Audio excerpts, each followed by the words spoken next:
Assalamualaikum warahmatullahi wabarakatuh. A'udzu billahi minasyaitonir rajim. Bismillahirrahmanirrahim. Innal hamdalillahi nahmaduhu wa nasta'inuhu wa nastahdihi wa nastaghfiruh. Wa na'udzu billahi min shururi anfusina wa min sayyiati a'malina. Man yahdihillahu fala mudilla lahu wa man yudlilhu fala hadiya lahu. Ashhadu an la ilaha illallah wahdahu la syarika lahu.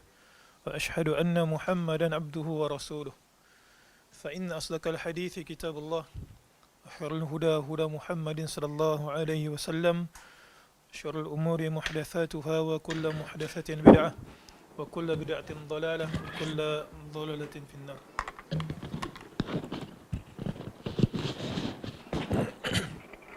Syukran.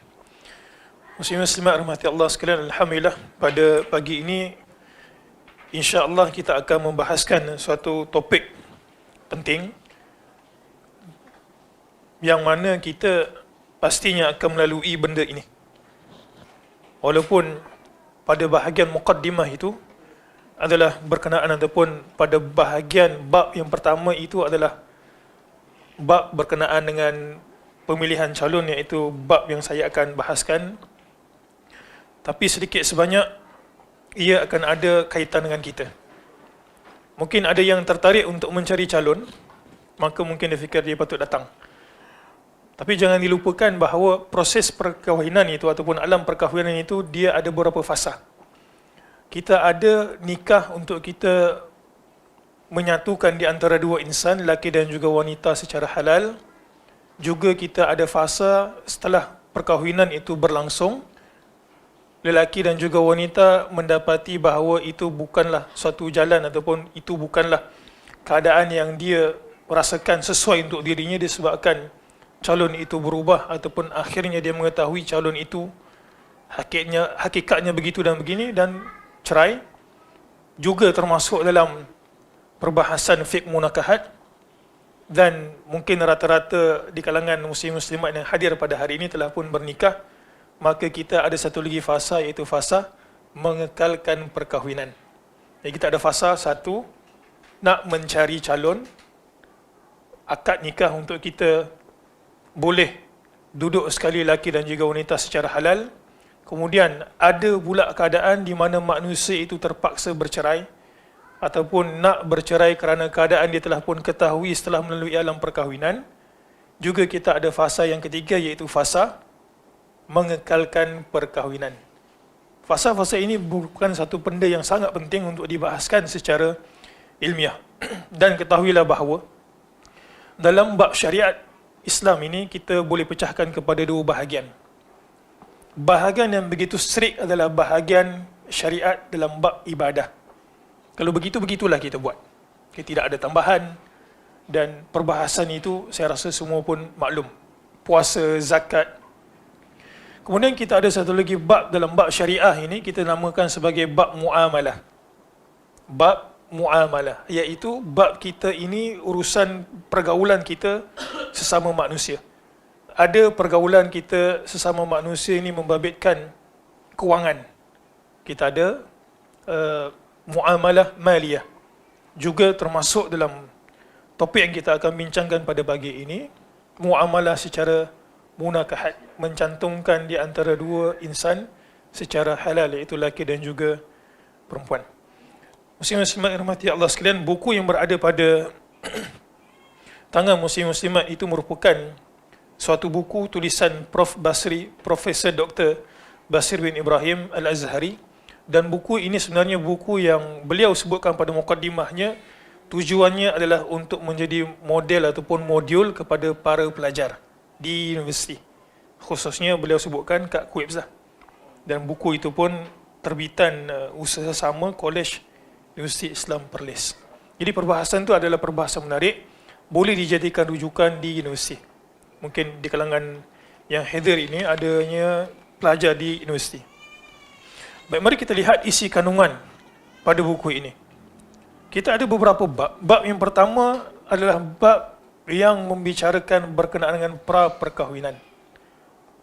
Bab yang kedua adalah bab peminangan, penetapan mahar dan mut'ah. Bab yang ketiga adalah bab berkenaan tanggungjawab suami isteri dan pengurusan rumah tangga. Bab yang keempat, walimah al-urs. Walimah itu maksudnya kenduri, al-urs maksudnya perkahwinan, kenduri kahwin, dan poligami. Kemudian kita ada bab yang kelima, perkara yang boleh mengganggu perkahwinan. Yang kita sebutkan tadi, kita ada fasa, di mana orang itu telah pun berkahwin, tidak bercerai, fasa untuk mengekalkan alam perkahwinan. Kemudian kita ada bab yang keenam, bab pembubaran perkahwinan, yang mana mungkin kebanyakan orang tahu adanya talak. Tapi kita ada saluran lain sekiranya wanita tersebut ingin berpisah secara baik dengan suaminya. Kita ada khuluk dan juga kita ada apa? Khuluk dan juga fasakh melalui mahkamah. Kemudian kita ada bab yang ketujuh, kesan pembubaran perkahwinan. Ini baca tajuk ini. Baik, jadi ada 7 bab semuanya. Buku ini insya-Allah tidak akan dibahaskan macam kuliah di universiti satu persatu perbahasannya. Kerana seorang pembentang cuma ada 1 jam ataupun 55 minit dah. Saya akan cakap sampai pukul 9.55 gitu, insya-Allah, ataupun 9.50 untuk berikan peluang muslim-muslimat, tuan-tuan dan puan yang hadir pada hari ini untuk rehat seketika sebelum ke pembentangan yang berikutnya. Baik, mari terus kita ke bab yang pertama. Bab yang pertama pada muka surat 1. Okey. Bab yang pertama pada muka surat 1. Kita bacakan sedikit pendahuluan. Memahami perkara berkaitan pra-perkahwinan sesuatu yang penting kepada mana-mana orang yang ingin melangsungkan perkahwinan, baik lelaki maupun perempuan. Jadi bab ini kena dicakna oleh lelaki dan juga perempuan. Dan dalam bab perkahwinan, kita tidak ada yang kita sebut sebagai seksis. Apa maksud seksis? Seksis maksudnya adalah diskriminasi jantina. Kita dengar kata, kalau perempuan cakap, mesti betul semua. Kalau lelaki, semuanya ego. Dalam bab perkahwinan, dalam bab muamalat, kita tidak ada isu yang kita sebut sebagai seksis. Faham? Kadang-kadang kalau isteri marah, apa yang isteri sebut, semua betul. Kalau suami pula, ada egonya, tak boleh ditegur. Dalam bab perkahwinan, benda tersebut tidak terpakai. Laki kena cakna, perempuan juga kena cakna. Aspek pemilihan calon suami dan isteri misalnya, merupakan perkara yang paling penting untuk keutuhan rumah tangga yang hendak dibina. Jadi untuk memastikan perkahwinan kita itu yang bakal berlangsung berkekalan, kalau boleh sehingga akhir hayat, maka pemilihan calon merupakan proses yang sangat penting. Pemilihan calon merupakan sesuatu yang sangat penting. Itu sebab ketika mana Imam Ahmad bin Hanbal ni ada beberapa orang anak. Di antara anak beliau yang meriwayatkan, kita sebut Musnad Ahmad itu adalah Abdullah. Jadi orang tanya, macam mana anak engkau boleh jadi soleh? Agak-agak apa jawapan Imam Ahmad? Dia kata, aku telah pun mentarbiah Abdullah ini sebelum daripada dia lahir. Apa maksudnya dia mentarbiah anak dia sebelum anak tu lahir? Dengan memilih isteri yang solehah dan juga mentarbiah emaknya. Kerana dengan dengan mak yang solehah, yang sentiasa bersama dengan anak, maka anak itu juga akan mendapat tarbiyah yang bagus. Jadi proses pengekalan rumah tangga secara harmoni itu bermula daripada proses pemilihan pasangan. Begitu juga pengetahuan hukum hakam berkaitan perkahwinan yang lain, termasuk perbahasan tentang wali fasik yang mewalikan sesuatu perkahwinan. Banyak perkara yang belum benar-benar difahami oleh masyarakat tentang hukum hakam berkaitan perkahwinan ini dalam erti kata yang sebenar. Perkara ini sepatutnya difahami mereka sebelum membina sesebuah rumah tangga lagi. Okey. Dan pasangan ini merupakan salah satu bentuk yang Nabi SAW sebutkan, perkara yang kita boleh garap dekat dunia yang menjamin kebahagiaan kita. Apa 4 perkara tersebut? 1, jiran yang soleh. Yang kedua, kenderaan yang baik. Yang ketiga, rumah yang luas. Yang keempat, isteri yang solehah. Bila kita lihat kenapa Nabi SAW menyebutkan 4 perkara ini, jiran, rumah, kenderaan dan juga pasangan, apa persamaan di antara 4 perkara ini? 4 perkara ini merupakan perkara yang manusia lazimi setiap hari. Naik kereta, rumah yang dia duduk, jiran yang dia akan balik ke rumah dan menghadap dengan jiran tersebut, dan lebih-lebih lagi isteri yang bila dia balik rumah, dia akan menghadap orang itu. Ini terpakai juga untuk muslimat. Baik, itu sebab ada suatu hari saya buka dengan sepotong hadis ataupun satu riwayat daripada Nasa'i dan Tabrani. Mungkin muslim-muslimat pernah mendengar riwayat ini. Satu hari Husain bin Mihsan katanya apa? Makcik aku datang kerana suatu hajat berjumpa dengan Nabi SAW. Okay. Makcik dia datang bertanya dekat Nabi SAW tentang suatu hajat. Kemudian dia beritahu, ketika makcik aku ni nak berpisah dengan Nabi SAW, Nabi tanya satu soalan dekat makcik dia. Apa dia kata? Azatu zaujin anti. Dia kata, wahai fulanah, apakah engkau telah pun memiliki suami? Qalat na'am. Jadi makciknya Husain bin Mihsan ini kata, ya wahai Rasul, aku telah pun memiliki suami. Kemudian Nabi SAW tanya dekat dia, fa aina anti minhu? Macam mana engkau buat perlakukan suamimu? Okay. Dia tanya macam mana engkau bergaul dengan suami, okey tak okey? Kemudian makcik dia beritahu, ma'aluhu illa ma'ajistu anhu. Dia kata, wahai Rasul, aku pada hak aku tak mengurangkan pun sedikit layanan kepada suami. Hak yang aku patut berikan kepada dia, aku berikan, kecuali apabila aku tidak berkemampuan untuk melakukan perkara tersebut. Okay. Kemudian Nabi SAW sebut dekat dia, unzuri aina anti minhum. Kau perhatikan pula macam mana dia dengan kau. Maksudnya saling bertimbal balas. Perempuan tengok macam mana dia layan kat isteri dia. Yang suami pula, perempuan tengok macam mana layanan terhadap suami dia, dan suami pula tengok macam mana dia layan terhadap isterinya. Kemudian ada satu perkara yang menarik. Nabi SAW sebut di penghujung hadis tersebut. Dia kata apa? Fa innahu jannatuki au naruki. Dia kata suamimu itu sama ada dia akan menjadi syurga buatmu ataupun neraka buatmu. Kenapa Nabi SAW sebut seperti itu? Agak-agak kenapa? Dia kata dekat muslimat ni, dia kata sama ada itu menjadi syurgamu ataupun nerakamu. Apa yang kita boleh faham? Nabi sebut itu akan menjadi syurga buat engkau ataupun neraka buat engkau. Apa yang kita boleh faham daripada perkataan Nabi SAW ini?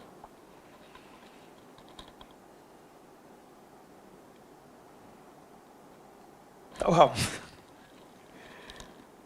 Baik, apa di antara punca muslimat boleh masuk syurga dengan mudah? Berbakti kepada suami. Itu sebab Nabi kata, kalau engkau berbakti kepada suamimu, engkau akan masuk ke syurga. Manakala engkau kalau derhaka kepada suamimu, engkau akan masuk ke dalam neraka. Tapi dari satu sudut lain, kalau kita lihat, macam mana satu orang itu boleh menjadi syurga juga neraka? Kerana layanan dia itu kepada kita. Dia layan kita macam hamba. Agak-agak kita balik rumah, kita rasa syurga ke kita rasa neraka? Kita akan rasa neraka. Laki sama, perempuan pun sama. Seperti mana yang saya sebutkan tadi, dalam isu perkahwinan kita tidak ada yang kita sebut sebagai seksis, diskriminasi jantina. Jadi pemilihan itu begitu penting. Kemudian kalau kita perhati elok-elok, kalau dalam hadis ini terpakai untuk muslimat secara directnya, kepada siapa yang kita nak taat? Okay, kita taat itu mestilah orang yang kita cintai, orang yang kita willingly untuk taat, dan juga orang yang sefikrah dengan kita. Kalau dia sendiri tidak beragama, dan kita ni pula orang beragama, dia perintah agak-agak kita nak taat ataupun tidak? Sah-sah? Tidak. Jadi itu sebab pemilihan pasangan ini begitu penting, dan dia akan membawa sama ada rumah tangga itu boleh kekal bahagia ataupun sebaliknya. Baik. Pemilihan pasangan hidup. Pemilihan pasangan atau pencarian jodoh adalah permulaan kepada perkahwinan. Islam menggariskan panduan dalam pemilihan jodoh sebagai usaha untuk memastikan rumah tangga yang dibina mendapat keridaan Allah Subhanahu Wa Taala. Ini terpakai, pilih pasangan ini terpakai kepada orang yang dah kahwin ke belum kahwin? Dua-dua, betul. Dua-dua. Macam mana boleh jadi dua? Faham soalan ni? Saya tanya, nak pilih pasangan hidup ni kan mukadimah kepada ataupun bab pertama dalam buku ni. Pilih pasangan. Pilih pasangan ni terpakai kepada orang yang dah kahwin ke atau belum kahwin? Dua-dua. Ya, sebab mungkin ada orang nak kahwin lagi. Ataupun dia bercerai, dia rasa pasangan tersebut dia salah pilih, kemudian tak sekufu dan sebagainya, dia cerai, kemudian dia nak kahwin lagi. Maka sebenarnya pemilihan pasangan ini bukan setakat untuk anak-anak muda yang dekat usia ataupun masih belajar ataupun bekerja masih tak berkahwin, tapi dia terpakai juga untuk orang yang nak bernikah lagi. Okey. Baik. Apa agak-agak yang kita nak pilih? Rasa semua tahu kot Apa dia yang kita nak pilih? Kalau kita lihat, nak tengok mana dulu? Tengok agama ke tengok rupa dulu? Tengok rupa dulu ke agama dulu? Kenapa rupa dulu? Nak hidup dengan dia. Agama, kenapa agama dulu? Agama senang, dia tak hati. Tak kopi pun tak marah. Okey. Kalau tak ada agama, minta kopi, authority buat sendiri je. Oh. Muslimat ni macam mana? Rupa dulu ke agama dulu? Islam, Korea. Oh. Kalau rupa cantik pun tak nak tengok kerja gaduh, tak bahagia Ustaz. Macam nak pilih nombor 2 pula bersungguh ni kan. Baik, ketika Imam Ahmad ditanya, dia kata, wahai Imam, nak pilih mana dulu? Agama dulu ke ataupun rupa dulu? Imam Ahmad kata apa? Pilih rupa dulu. Kenapa pilih rupa dulu? First expression bila kita tengok, kita rasa tertarik. Kemudian Imam Ahmad beritahu, dia kata, kalaulah aku pilih agama dulu, kita tanya agama ni macam mana? Kita tak tengok rupa dulu. Dia kata agamanya bagus, solehah. Selalu qiyamul lail, tak tengok YouTube, baca Quran aja. Tak main Facebook, tak ada IG, hafal Quran. Kita tertarik dengan agama dia. Kemudian bila kita tengok untuk proses khidbah, kita tak tertarik dengan rupanya. Jadi Imam Ahmad kata apa? Kalau aku tolak pada ketika itu, seolah-olah aku menolak agama yang menjadi saranan Nabi SAW. Jadi itu sebab Imam Ahmad kata apa? Aku akan pilih rupa dulu, tengok, oh ini berkenan, baru kita tanya agamanya. Memilih rupa tidak bermaksud kita menolak agamanya, kerana dia datang selari. Bukan maksudnya kena cantik. Maksudnya rupa dia itu yang penting kita terima. Yang penting kita terima. Ini bukan nak sebut tentang isu rasis. Katalah kita ni Melayu, kita ada mata yang apa, mata kita suka tengok gitu kan. Katalah dekat Abu Talha, kita kata Abu Talha nak nikah lagi, ada wanita sekian solehah. Tiba-tiba Abu Talha kata, ya saya minat. Kita bagi tengok Afrika. Cantik. Dia tak berkenan. Jadi berdasarkan fatwa Imam Ahmad, dia kata, seolah-olah dia menolak agama sebab dia tanya agama dulu. Tapi ini bukan isu kulit. Kalau kita tanya orang Afrika, nak kahwin tak dengan orang Korea ataupun orang Cina, dia kata tak mau. Sebab apa? Tak ada colour. Colourless.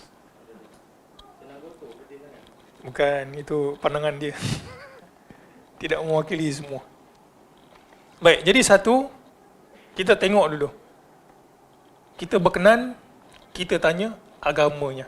Baik, jadi satu, bagi lelaki, seperti mana yang tertera pada buku ini pada muka surat 2, wanita yang mempunyai agama. Nabi SAW dalam hadis yang panjang, Nabi kata, "Fadhfar bi dzatid din taribat yadak." Maka hendaklah engkau memilih agama, nescaya ia akan menguntungkan anda. Baik, satu. Yang kedua, kita kena tengok, kita nak pilih mana, anak dara ataupun janda. Cuma saranan Nabi SAW, pilih yang masih belum bernikah.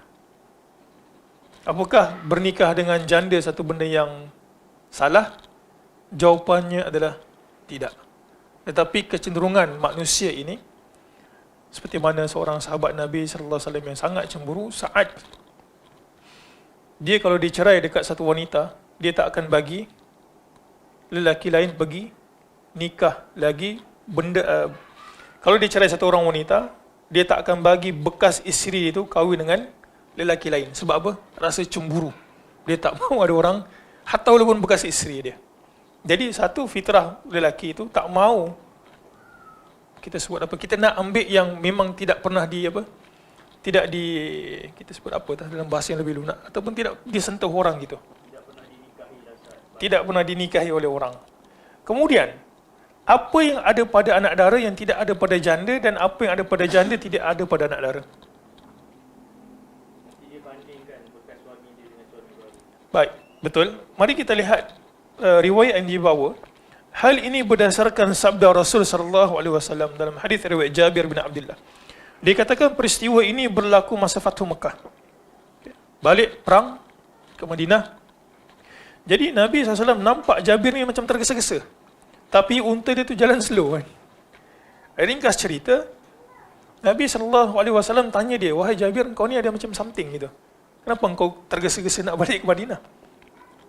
Kemudian Jabir pun cerita, dia kata, aku telah pun bernikah. Tapi sebelum tu, Jabir ini ayahnya telah pun meninggal dunia. Jadi dia menjaga adik-adik perempuan dia. Nabi bila dengar Jabir dah bernikah, Nabi tanya kat dia, wahai Jabir, engkau kahwin dengan siapa? Janda ataupun anak dara? Agak-agak Jabir kahwin dengan siapa? Jabir kahwin dengan janda. Jabir kahwin dengan janda. Akhirnya Nabi SAW ungkapkan, halla tazawwajta biqra. Dia kata, wahai Jabir, bukankah bagus kalau kau kahwin dengan anak dara? Nabi bagi reason, kenapa kahwin dengan anak dara? Tula'ibuha wa tula'ibuka. Dia kata, boleh engkau bersenda gurau.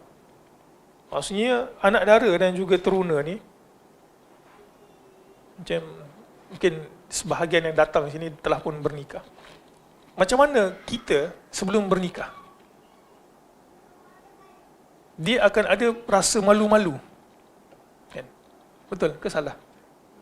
Dia nak cerita bab poligami pun dia malu gitu kan. Tapi lepas dah nikah, dia agak outspoken. Ini terpakai untuk yang mak-mak. Mak-mak tu walaupun kita tengok mulut dia laser, masa dia anak dara tu pun malu tu rasa. Jadi dia ada rasa malu-malu. Jadi bila malu-malu tu seronok nak bergurau senda. Berbanding dengan orang yang dah ada pengalaman. Okay, orang yang ada pengalaman lebih serius.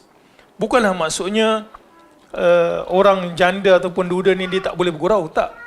Tapi nature-nya tu sendiri. Dia tak ada pengalaman, anak dara ataupun teruna dia tak ada pengalaman, jadi dia agak malu-malu gitu. Jadi seronok untuk bersenda gurau.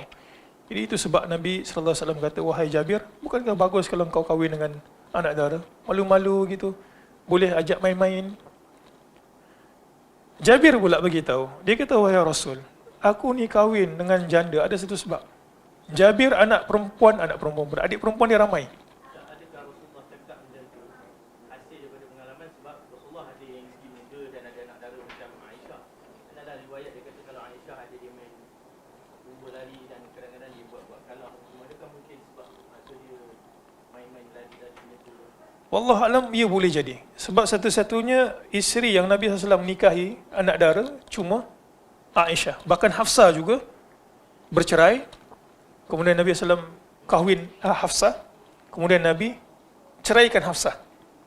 Kemudian akhirnya Allah Ta'ala perintahkan untuk Nabi tarik balik perceraian tersebut.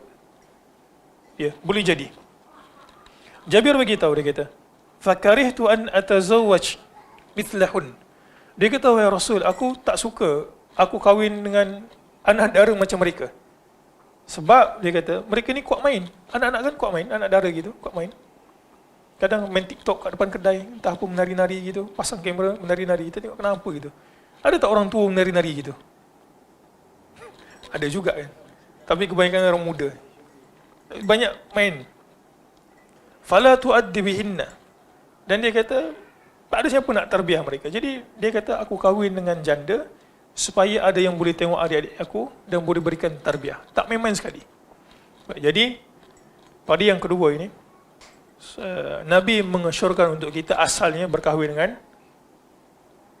anak dara yang tidak ada pengalaman. Reasonnya adalah supaya kita ini boleh bersinda gurau, dan seperti mana yang sahabat kita sebutkan tadi, biasanya janda ni dia ada satu sikap ataupun ada satu kemungkinan yang dia boleh membandingkan di antara suami lama dan juga suami yang baru. Bukan takat perempuan tak suka dibandingkan, lelaki juga tidak suka dibandingkan. Baik. Yang ketiga, mempunyai keturunan yang baik berdasarkan sabda Rasul sallallahu alaihi wasallam dalam hadis riwayat Abu Hurairah, tunkahul mar'atu li arba' limaliha wa li hasabiha wa jamaliha wa li diniha fadhfar bi dzatid din taribat sadak. Seorang wanita itu dikahwini kerana 4 perkara. 1, kerana hasab, kerana dia punya asal usul keturunan. Yang kedua, kerana kecantikan. Kemudian yang ketiga, kerana agama. Ataupun saya tinggal harta pertama, kemudian kerana keturunan, kecantikan dan juga kerana agama. Fasfar bidzatid din taribat sadak, maka pilihlah yang beragama, nescaya engkau akan beroleh keberuntungan. Baik. Kemudian yang keempat, hendaklah memelihat perempuan itu sebelum meminangnya. Kawasan yang boleh dilihat adalah pada kawasan muka dan tapak tangan. Kenapa muka dan tapak tangan? Agak-agak hikmahnya. Boleh lihat muka dan juga tapak tangan.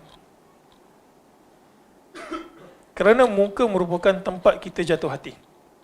Kerana muka adalah tempat keindahan, dan itu sebab kita diharamkan untuk memukul muka. Kerana mata itu adalah tempat kita jatuh hati, keindahan seorang wanita itu berada pada mukanya. Tak ada orang tengok siku dia, saya terpikat lah dengan awak punya siku, saya nak kahwin dengan awak, siku awak cantik. Tak ada.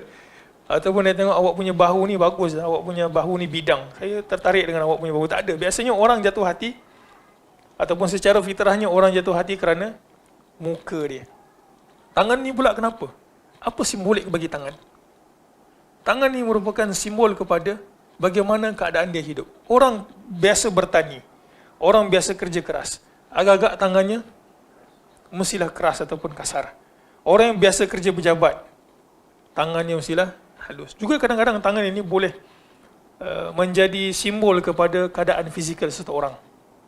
Dan maksud saya, gendut ke ataupun berisi ke, gendut macam kasar, berisi ataupun kurus, kita akan tengok tangan itu kan. Orang yang gempal, tengoklah tangan dia. Ada tangan dia kurus, tiba-tiba badan dia gempal. Biasanya dia akan ikut selari. Baik, jadi ini yang dinyatakan dalam buku agama, anak dara, keturunan yang baik, dan juga kita lihat dulu perempuan tersebut. Mesti kadang-kadang pelajar tertanya-tanya juga, kadang tempat saya itulah pelajar tertanya-tanya juga. Betul Ustaz, kita tahu agama, anak dara, lihat, tapi macam mana kita nak mula mencari? Kalau yang dah nikah tu tahulah kan macam mana mula dengan isterinya. Macam mana? Kalau yang dah ada calon dah? Tak ada lagi? Yang dah nikah tu, macam mana antum nikah? Dikenenkan. Lagi? Jumpa family, beritahu nak kahwin. Oh, terus ni contoh je. Ada perempuan kat sana, mari kita pergi. Jumpa di pejabat atau beritahu jumpa family nak kahwin. Okey, baik. Dia ada dua. Okey. Dia ada dua teknik. Oh, teknik gitu Bukan teknik lah. Bila saya fikirkan, ada dua lah. Muslim-muslimat boleh pilih mana-mana. Pengalaman bukan. Saya dah ngajar subjek ini dekat 10 tahun dah. Dekat universiti baru ni pun ngajar juga lagi. Satu, tunggu di Pinang. Satu, tunggu di Pinang.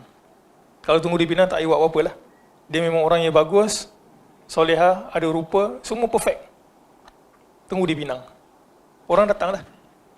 Yang kedua adalah pergi mencari. Jadi kita lihat, kita ni kat mana? Tunggu di Pinang ke nak, Ustaz, kamu dah nak nikah dah? Tak, saya tunggu di Pinang. Tunggu di Pinang tak payah cari dah. Jadi muslim-muslimat kat sini ataupun yang belum bernikah, nak tunggu di Pinang ke pergi Meminang? Baik, kalau pergi Meminang, dia ada berapa yang kita boleh buat. Satu, kita minta orang carikan. Untuk yang muda-muda ni lah, kita minta orang carikan. cari orang yang kita percaya. Biasanya guru ataupun kadang-kadang pensyarah. Gitu. Ada juga melalui pensyarah. Dia kata, doktor ataupun ustaz, dia kata, ada tak orang yang saya boleh nikah? Kok ustaz ataupun doktor ada student-student yang solehah tengah mencari? Boleh. Pergi minta orang, carikan. Yang kedua, pergi cari sendiri.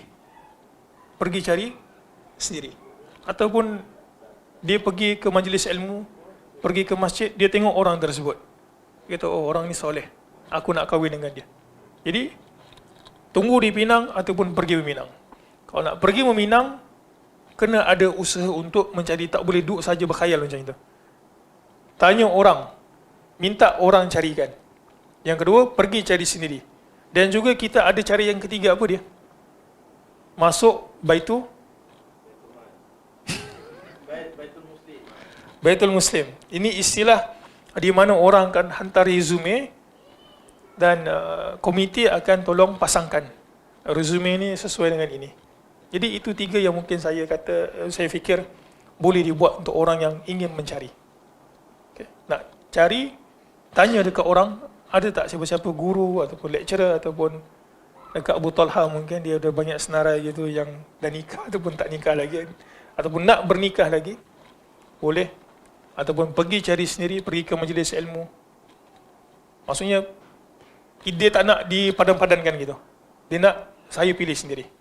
Ataupun ketiga, pergi ke institut yang memang kita sikoh dengan benda tersebut, institut tersebut ataupun pertubuhan tersebut untuk menjadikan kita pasangan. Jadi itu merupakan beberapa langkah yang boleh dibuat untuk orang yang masih lagi tidak bernikah. Universiti pernah buat statistik tak? Based on tiga yang Ustaz cakap tu, mana yang kekalan? Based yang Ustaz cakap tu kan, match, lepas tu ni kan, ada buat dalam subjeknya, ada buat statistik tak? Bahawa based on ni, bahawa result dia yang ni bagus ke, macam Maksudnya hasil gitu. hasil Baik, ada yang bertanya.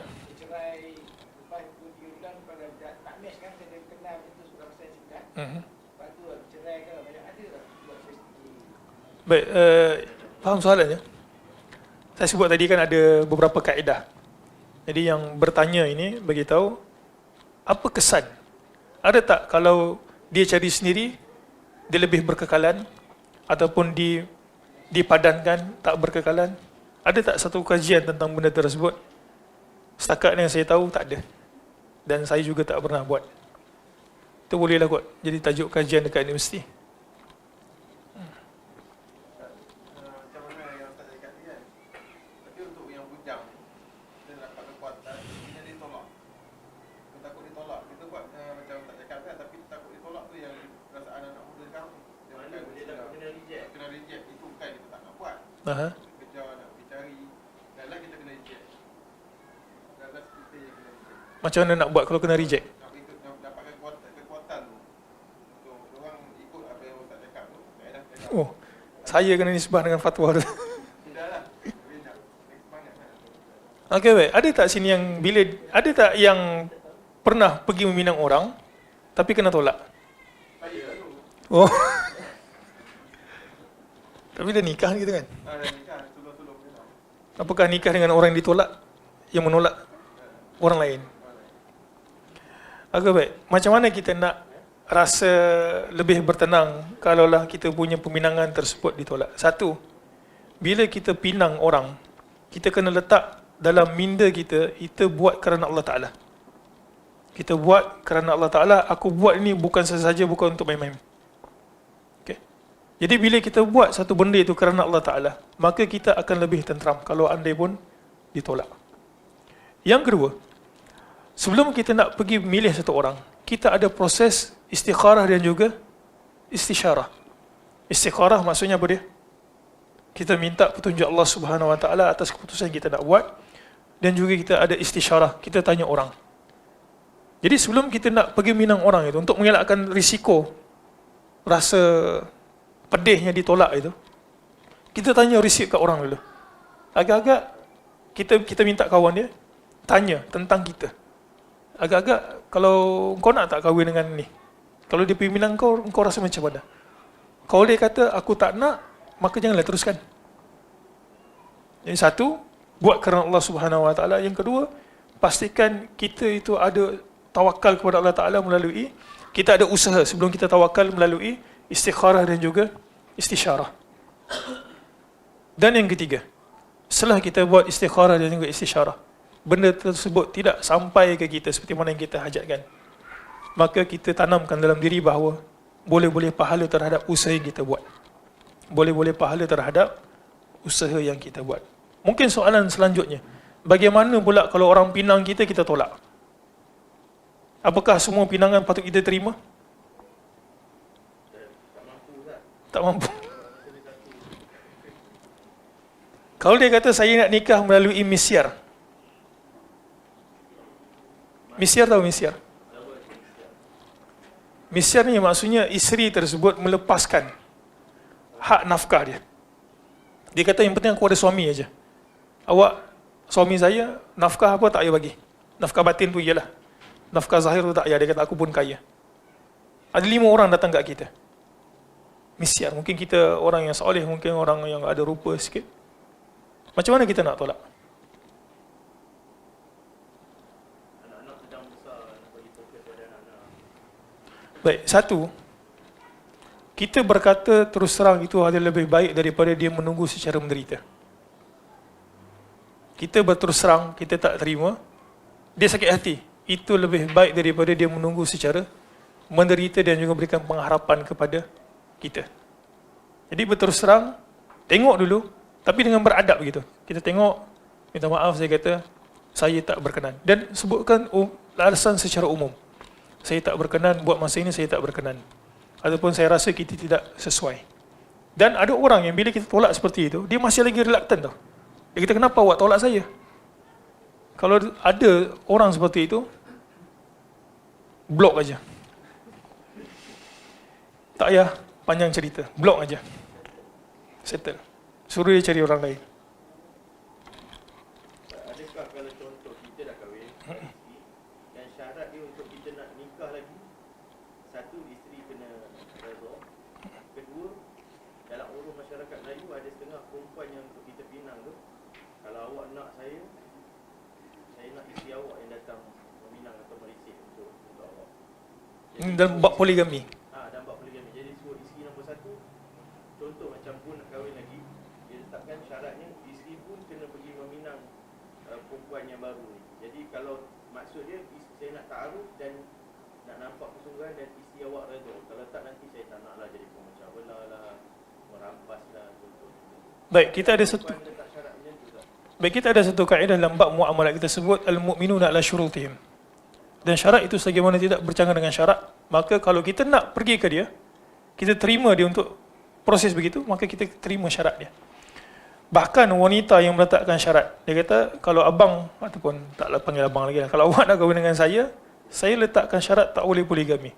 Kalau betul kita nak kahwin dengan dia, maka kita terima syarat untuk dia itu tidak dipoligamikan. Syarat itu sah. Menurut sebahagian para ulama, di antaranya adalah Ibnu Qudamah.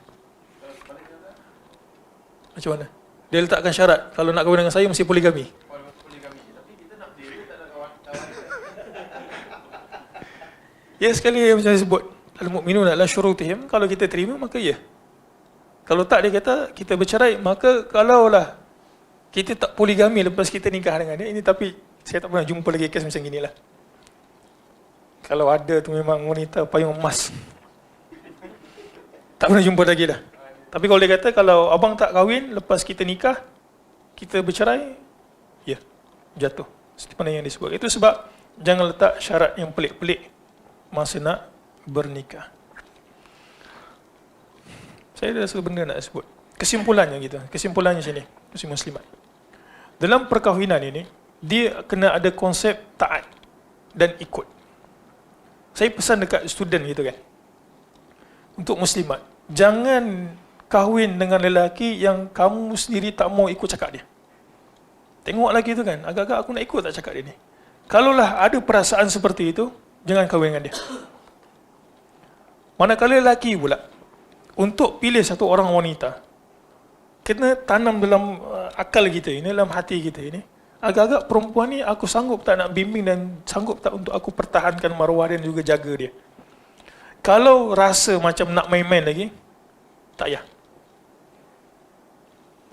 Boleh faham ya? Muslimat, sebab dia ada konsep taat gitu. Jangan bila dah nikah gitu, oh tak maulah, gitu beginilah, nak balik rumah lah. Ingat tak saya pernah sebut satu kes dulu. Ada satu orang mesej kat saya, Facebook. Dia kata, Ustaz, kami dah nikah, beberapa anak, masih menyusu. Kemudian isinya meringik nak balik Kedah katanya. Dia meringik. Saya pun tak tahan, bising. Dia kata. Saya pun halau dia balik gitu. Jadi dia kata, Ustaz, saya sekarang ni tinggal saya dengan anak saya masih memerlukan ibu untuk disusukan. Jadi muslimat kena fikir panjang dulu. Agak-agak kalau tak sanggup nak duduk dengan lelaki tersebut, kemudian tak mau dengar dia cakap, bergantung kepada fikrah jugalah. Itu sebab fikrah ini penting. Nak kahwin dengan ustaz. Ingat senang nak kahwin dengan ustaz. Ustaz apa kerja dia biasanya? Lagi Ustaz kat Baitul Salam ni kan, ke sana kemari. Kena tinggal. Tak ada kawan-kawan fikir dulu. Dia kata kalau kita nak nikah itu, memang kita kena cari orang yang ada fikrah dakwah dengan kita. Tak tahan. Dia nak lelaki yang handsome, kaya, berharta, tahu agama. Agak-agak lelaki ni, kalau satu orang miliki, wanita miliki, kehidupan dia tenang tak? Beragama, handsome, berharta, penceramah pula lagi gitu. Apakah dia akan jadi orang bahagia? Tak juga. Sebab apa? Dia ada possibility untuk dipoligamikan. Jadi kita dalam kehidupan tu jangan terlajak cakap gitu. Kita bersederhana. Oh, ini macam emosi gitu kan. Kadang kita geram. Ada juga student-student kita yang bangsa dekat ni, pusat pembelajaran tu nikah begitu dan sebagainya. Kita kata, oh, bercinta gitu. Akhirnya kita tahu lepas 2-3 tahun cerai. Ada banyak. Kalau muslim-muslimat tengok, ada phone kan gitu kan. Cuba type kadar perceraian pada tahun 2022 ataupun 2023. Agak-agak berapa ratus ribu. Cuba search kat Google. Berapa kadar perceraian setahun?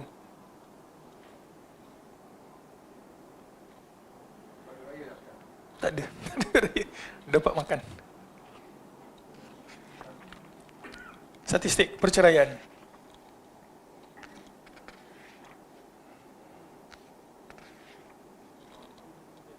Berapa? Daripada 2021 ke 2022, 16.400. Berapa ribu cerai? 37,000. Baik, 37,000. Kita bundarlah 38,000.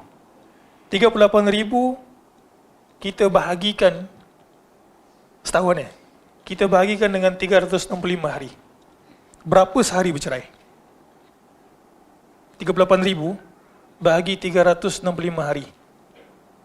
Berapa satu hari bercerai? 104. Kalau kita bahagi lagi 24 jam, 104 tu berapa satu jam orang bercerai? 4 orang. Maksudnya di antara saya bercakap ni, pukul 9 sampai pukul 10 ni, ini bukan maksudnya sekarang ada orang bercerai, tak. Tapi secara statistiknya gitu, kalau kita boleh nak kata betapa banyaknya orang bercerai, 1 jam ada 4 orang bercerai. Jadi sebenarnya proses pemilihan ini betul satu benda yang penting, tapi yang lebih penting adalah ceramah yang datang lepas ini adalah bagaimana untuk mengekalkan alam perkahwinan. Kerana apa? Betul kita usaha untuk cari orang soleh, tapi jangan dilupa nature manusia itu dia boleh berubah. Jadi tarbiyah sangat penting di rumah. Kita tahu bahawa ini merupakan usaha, tapi jangan dilupa Allah Ta'ala dalam Al-Quran menukilkan 2 bentuk keluarga. Ada yang soleh macam Musa dan juga wanita tersebut yang dia nikahi masa dia lari ke Madian. Juga ada yang flip-flop. Di antara contohnya adalah Firaun dan juga Asia. Firaun VIP dekat neraka. Asia pula merupakan di antara wanita terbaik yang menghuni syurga. Juga kita ada Nuh dan juga isteri dia. Jadi dia lebih penting sebenarnya adalah untuk mengekalkan perkahwinan tersebut ketika telah bernikah. Baik, sedikit, mungkin 5 minit. Untuk wanita pula, lelaki macam mana kita kena cari?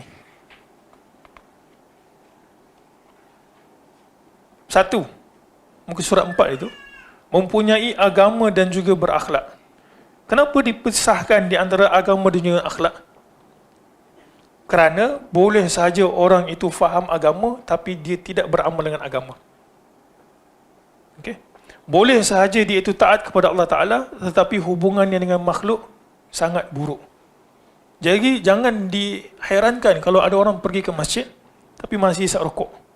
Ada orang pergi ke masjid 5 waktu, sehari semalam tapi pukul isteri. Jadi kita kena tengok dua-dua, akhlak dan juga agamanya. Dua-dua itu main peranan penting. Ada je orang yang tak Muslim, tapi layanan dia terhadap isteri sangat baik ataupun bagus. Kemudian, yang kedua, apa yang lelaki ataupun apa yang perempuan patut tengok bagi seorang lelaki adalah mampu menyediakan nafkah dan melakukan persetubuhan. Kalau benda ini tak ada, maka isteri boleh minta dipisahkan. Okay. Kenapa perlu ada nafkah? Untuk menjamin kehidupan. Kenapa perlu ada kita sebut apa, nafkah batin? Kerana di antara tujuan perkahwinan itu adalah untuk menjaga maruah, tidak pergi kepada tempat lain syahwat itu, kepada benda yang haram. Jadi benda itu ditutup dengan melakukan hubungan yang halal di antara pasangan. Jadi kalaulah benda itu tidak ada, maka dia seolah satu benda yang tempang untuk perkahwinan. Sekali lagi, ini tidak menjadi masalah kalau perempuan tersebut redha. Kalau perempuan tersebut redha. Macam kes tadi, janda ataupun anak dara. Nabi syorkan untuk kahwin dengan anak dara. Tapi kalau janda dengan sebab-sebab tertentu, silakan. Yang ketiga, penyayang kepada isteri. Penyayang kepada isteri. Ada tak yang tak sayang isteri? Ada. Ada yang masa dia nak memikat isteri dia, dia sayang. Tapi lepas berlalu beberapa tahun, sayang itu bertukar menjadi benci, mungkin sebab tertentu. Dia antaranya tahu perang yang sebenar dan mungkin ada orang ketiga dan sebagainya. Baik, ini juga syarat yang perlu diperhatikan. Kalau kita lihat penyayang kepada isteri ni, nas yang dibawa adalah nas Abu Jaham. Ini sebenarnya Fatimah binti Qais yang berpisah dengan suami dia. Tanya dekat Nabi SAW. Dia kata, wahai Rasul, ada 2 orang datang meminang. Siapa dia? Abu Jaham dan juga Muawiyah. Ini macam kita sebut tadi lah. Apa? Cara nak pergi cari pasangan, kita tanya orang. Ataupun ada yang meminang kita, kita tanya, dia ni macam mana? Nabi sebut Muawiyah su'lukun la malalahu. Dia kata Muawiyah ni papa kerana tak ada harta. Tapi Abu Jaham pun tak terlepas daripada, kita sebut apa? Tak terlepas daripada kritikan. Nabi kata, Abu Jaham ni pula fala yad'u asahu an atiqih. Abu Jaham ni ada satu masalah, dia tak melepaskan tongkat daripada bahu dia. Apa maksud kita faham? Dia tak melepaskan tongkat daripada bahu dia. Maksudnya tongkat tu ada je kat bahu dia. Ada 2. Para ulama ketika mensyarahkan perkataan Nabi SAW ini kata, apa maksud Abu Jaham tak melepaskan tongkat daripada bahu dia? Ada 2. Satu, boleh jadi dia ini jenis ringan tangan. Ringan tangan bukan maksudnya rajin, tapi rajin memukul. Sikit-sikit naik, sikit-sikit naik. Nabi bagi tahu dekat Fatimah binti Qais. Dia ni jenis ringan tangan. Maksudnya kaki pukul lah. Ataupun sebagian para ulama sebut, an atiqi bukan maksudnya kaki pukul, tetapi suka berjalan. Muslimat suka tak dapat lelaki yang suka berjalan? Suka berjalan kat sini bukan maksudnya pergi ajak berjalan. Laki tu pergi berjalan, bini dia tak berjalan. Betul, laki tak lekat kat rumah. Dia suka safar. Sebab tongkat ni adalah senjata yang digunakan untuk, bukan senjata lah, ataupun alat yang digunakan untuk mempertahankan dan juga untuk bantu dia berjalan. Jadi itu maksudnya tongkat tu ada je kat dia. Dan muslimat ni pula, nature-nya, dia suka dilayan. Dia nak curhat malam-malam. Kalau laki dia tak ada, dia nak curhat dekat siapa? Takkan nak curhat dekat dinding. Kan dia suka dibelai gitu kan. Siapa nak belai dia? Kalau lakinya tak ada kat rumah. Kesimpulan lain, jangan suka melepak. Balik ke rumah cepat. Tak jugalah. Bolehlah sikit-sikit.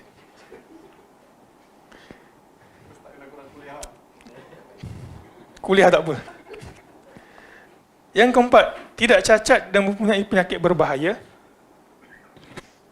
Itu sebab kita ada test sebelum nikah. Nanti tak sempat kat belakang ni. Test apa kita kena buat? HIV dan juga thalassemia. Kenapa? Perlu. Takut budak tu tak boleh survive masa dia lahir.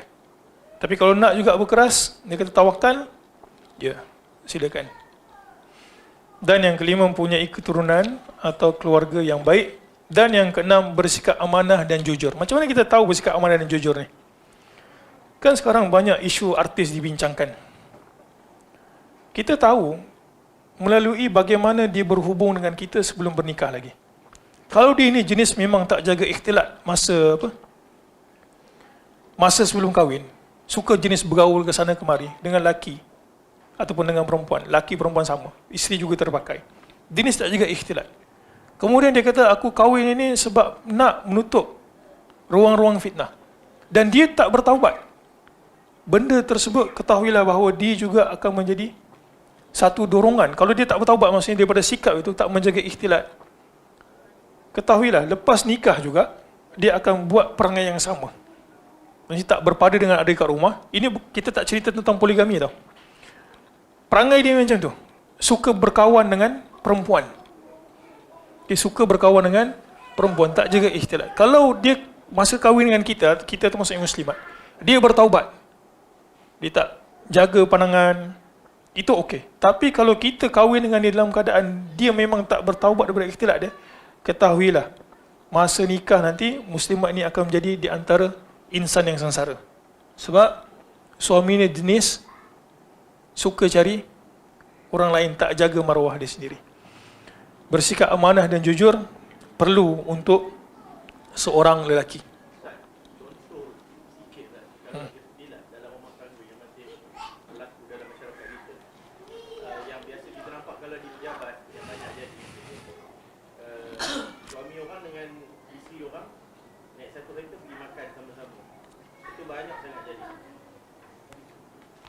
Benda tersebut tak halal. Laki perempuan satu kereta, benda tu kita sebut sebagai khalwah. Benda itu kita sebut sebagai khalwah. Kecuali ada darurat. Contoh macam van ambulan. Yang bawa tu lelaki, kemudian terpaksa bawa perempuan. Tapi pun tak jadi juga, biasa akan ada nurse dan pembantu dan sebagainya. Jadi benda tersebut, satu kereta, kemudian makan sekali, duduk sekali, bersembang. Benda itu ketahuilah, yang muda-muda ni, jangan cari pasangan yang seperti itu. Kalau dia mula nak dengan kita tu, yang muslimatnya, dia mula dengan kita tu, dengan jalan seperti itu, tanya, Assalamualaikum, dah makan ke belum? Dah makan dengan siapa? Gitu. Stop terus. Kita kata kat dia, awak nak apa? Nak nikah, datang mak bapak saya, tak nak, sudah, blok. Blok adalah senjata yang paling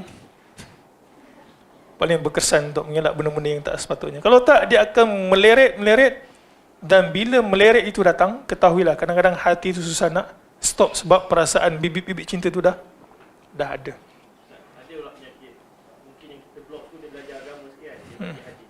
Nabi larang tidak bertegur siapa lebih 3 hari, awak blok saya lah. Bagi tahu dia kita nak bertegur untuk apa. Dia bagi salam, kita bagi salam. Baik, macam mana kita nak berhubung lelaki dan perempuan? Satu, bil ma'ruf. Kemudian, la raibah. Dia dua prinsip. Bil ma'ruf maksudnya kita berhubungan dia tu mesti atas dasar kebaikan. Nak tanya assignment kat mana? Macam mana kita nak buat perbincangan? Okey. Yang kedua, tidak ada raibah. Raibah dia maksudnya tidak ada keraguan. Medium yang kita pakai itu adalah clear.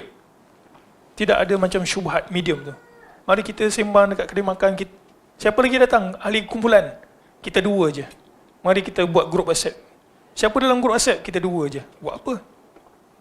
Jadi dalam bab perhubungan, kita kena ada bil ma'ruf. Kita sebut apa? Kita berinteraksi itu atas dasar kebaikan. Yang kedua adalah la raiba. Medium kita berinteraksi itu, cara kita berinteraksi itu tidak ada syubhat. Jadi wallahu alam, itu saja yang dapat saya sampaikan untuk bab yang pertama. Sebenarnya ada bab ataupun ada tajuk dalam bab ini yang sangat menarik. Syarat wali, kemudian macam mana nak nikah, macam mana nak apply, semua ada dalam buku ini. InsyaAllah kalau ada kesempatan pada sesi yang akan datang, mungkin kita boleh bahaskan secara secara lebih terperinci. Jadi mudah-mudahan kita semua dikurniakan jodoh yang baik dan juga isteri yang soleh, isteri yang soleh dan juga suami yang soleh. Kalau nak tambah juga, kenalah tambah dengan cara yang baik. Betul ada sebahagian pandangan kata tak perlukan izin. Tapi dalam Islam ni kita ada satu bab yang kita sebut sebagai siasatu syariah. Kata Nabi tak minta izin pun baik. Siasatu syariah ini adalah disebabkan keadaan berubah untuk menjaga maslahat manusia, kita buat satu peraturan. Ada tak dalilnya? Ada. Pada zaman Nabi SAW, unta berkeliaran. Sahabat kata, wahai Rasul, kita tangkap unta ni. Apakah Nabi bagi untuk unta tersebut ditangkap? Nabi kata tak. Dia ada bunggol dia yang dia boleh minum, dia ada rumput yang dia boleh makan, dia ada kaki dia boleh berjalan. Biarkan dia. Kemudian pada zaman Uthman pergi tangkap unta yang sesat ini. Kenapa? Pada zaman Uthman itu pencuri banyak. Bukan pada zaman nubuah. Ini unta dia sesat, dia pergi cari, oh jumpa unta kat situ. Uthman pergi tangkap. Dan bila tangkap, unta tu perlu dibelanja. Makan dia, minum dia. Jadi Uthman kata, siapa nak ambil unta dia yang tersesat, maka dia kena bayar perbelanjaan yang kerajaan tanggung untuk pelihara unta dia. Kemudian pada zaman Ali, apa yang Ali buat? Ali tak pergi tangkap dah. Ali pergi jual unta tu. Sebab apa? Cost maintenance tinggi. Dan unta ada susut nilai. Katalah kalau tuan dia tu tak ambil 10 tahun. Sudah. Macam mana unta tu dah? Mungkin dah kerepot, dah mati dah. Jadi Ali pergi jual dan berikan nilai. Kalau tuan dia datang, Ali radhiyallahu anhu akan berikan nilai. Apakah benda ini menyelisih sunnah Nabi SAW? Jawapannya adalah tidak. Kenapa para sahabat buat seperti itu? Kerana ada kemaslahatan umum. Sekali lagi, sunnah memang Nabi SAW tidak minta izin dan tidak perlu minta izin. Tapi alangkah kasihannya isteri yang selama ini support kita, kehidupan kita, kita bermula dengan dia. Tiba-tiba kita nak nikah lagi, tiba-tiba tak bincang gitu. Anak-anak macam mana. Jadi saya sendiri memilih pandangan perlu dibincang. Sebab isteri ni umpama kawan kita kan. Kawan kita yang halal untuk kita buat macam-macam dengan dia. Bersama, matlamat hidup dikongsi bersama. Jadi tiba-tiba kita bawa satu orang, dia tu kasihan gitulah. Dia besarkan anak kita dan bukan kita lah yang dah kahwin dan sebagainya. Jadi saya fikir itu merupakan siasat syariah yang dibuat oleh pihak berwajib untuk memastikan keharmonian rumah tangga. Jadi wallahu alam, itu sahaja yang dapat saya sampaikan. InsyaAllah kalau ada masa kita boleh huraikan dengan lebih panjang. Subhanakallahumma bihamdik. Ada soalan ke? Tak ada.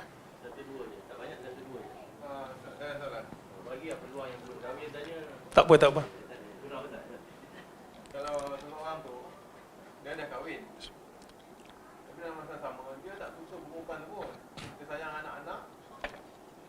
Lepas tu dalam masa yang sama macam perempuan tu pun tak nak macam tak nak kat dia pun.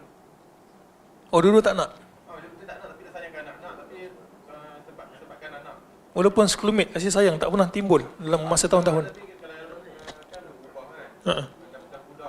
Dah pudar. Kalau kita kekalkan dalam perkahwinan tu, kita macam apa bila dah mati nanti kita cakap tak payah doa pun dia Macam mana dia punya solution?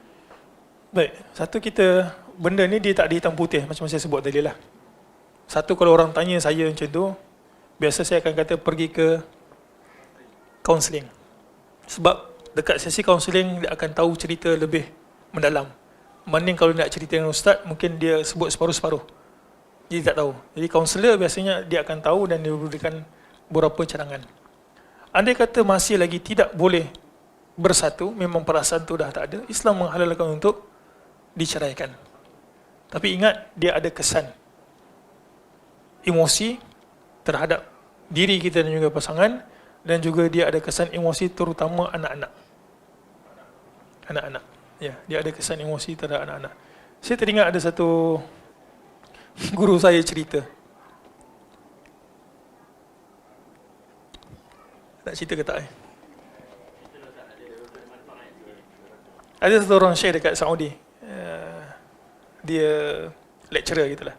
Dekat universiti, semua pun tahulah. Jadi isteri dia meninggal dunia. Lepas isteri dia meninggal dunia, dia berdiri dekat tepi kubur isteri dia. Ini student tengok ni. Dia berdiri dekat kubur isteri dia, kata, Enti talikah. Dia kata, engkau aku cerai. Dia kata, Syekh, orang tu dah mati dah. Kenapa engkau cerai? Agak-agak kenapa dia cerai?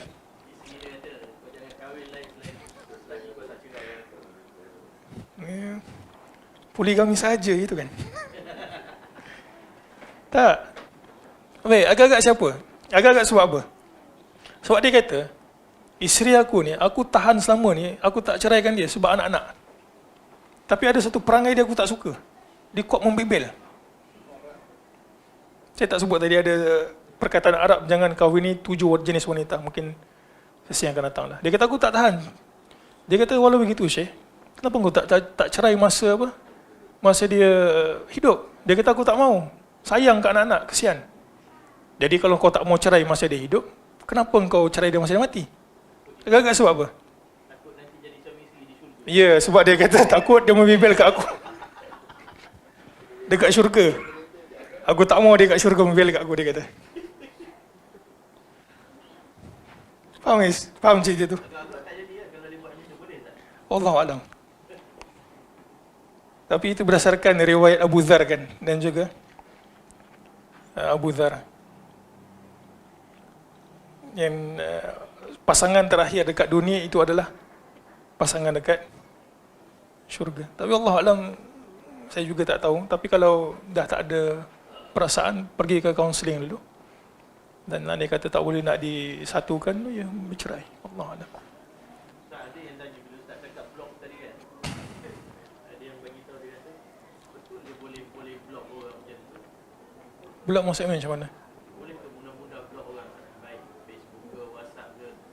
Kenapa tidak? Tak jadi berdosa ke? Sebab Blok orang ni macam biasa yang blok ni macam gaduh atau kena seksual harassment ke kan. kita blok dia sebab apa? Sebab dia tak sedar diri. Kita dah cakap elok-elok, kemudian dia tak sedar diri. Ini macam kasar sangat pula. Mungkin itu orang yang saya blok pun. Bukan maksudnya kita dah bagi tahu elok-elok, kita tak ni. Kemudian kita tahu bahawa ada mudarat besar kalau perbualan itu masih lagi diteruskan. Untuk dasar itulah kita tutup terus. Jadi wallahualam. Dia dalam bab muamalah, macam saya sebut sekali lagi, dia tak ada hitam putih. Dia bergantung kepada hikmah dan juga ilmu serta pengalaman yang kita ada. Jadi wallahualam. Itu saja kan. Ada dua soalan terakhir lah. Tak ada, semua dah fakir ni. Ada soalan Muslimat? Tak ada. Tak ada, baik. Baik, tak ada soalan, okey boleh. Baik, barakallahu fikum, subhanakallahumma bihamdik, asyhadu an la ilaha illa anta, astaghfiruka wa atubu ilaik.